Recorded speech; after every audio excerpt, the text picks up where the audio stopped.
এই তো লবণ দিয়ে দিলাম, ডাল ডাল দিয়ে, তারপরে আলু দিয়ে বিরিয়ানির মতো করে নিব। করে নিয়ে কুশলি বানাবো, ডালের কুশলি।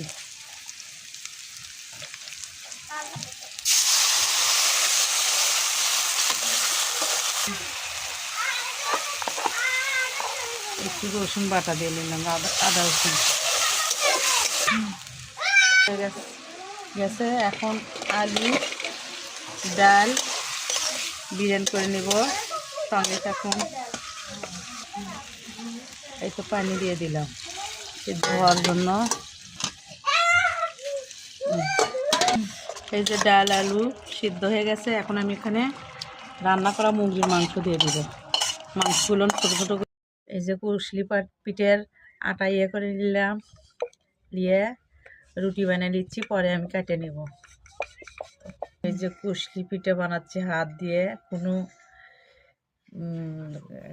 এরকম করে কুশলি পিঠের লস্কা বানানোর জন্য যে আলাদা একটা ইয়ে থাকে কিনে নিয়ে এসে করে, ওই রকম না, আমি হাত দিয়ে করতেছি। দেখেন কেমন হয়েছে।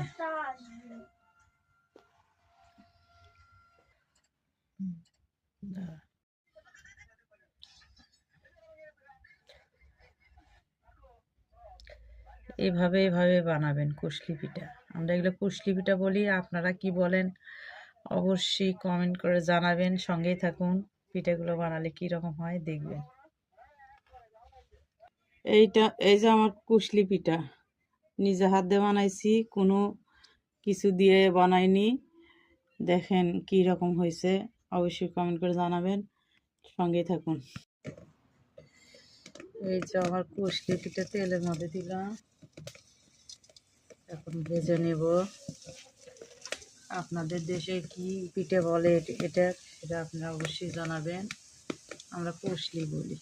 কেউ কলজে গরুর কলজে দিয়ে খায়, কেউ নারকেল দিয়ে নারকেল ভাজা খায়। এক একজন এক এক রকম করে খাইতে ভালোবাসে, আমরা সব রকম করেই খাই। আজকে এরকম করে খেতে মনে গেছে, আমরা এইভাবেই খাই। সঙ্গে থাকুন, দেখুন কীভাবে ভাজি। কি হয়ে গেছে, বাদামি কালারের মতো হয়ে গেছে, দেখতে সুন্দর লাগতেছে। দেখেন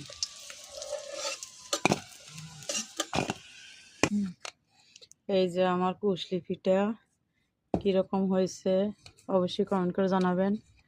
সবাই ভালো থাকবেন, লাইক কমেন্ট শেয়ার করে দিবেন, দোয়া করবেন আমার জন্য। আপনারাও ভালো থাকবেন। খোদা হাফেজ, আসসালামু আলাইকুম।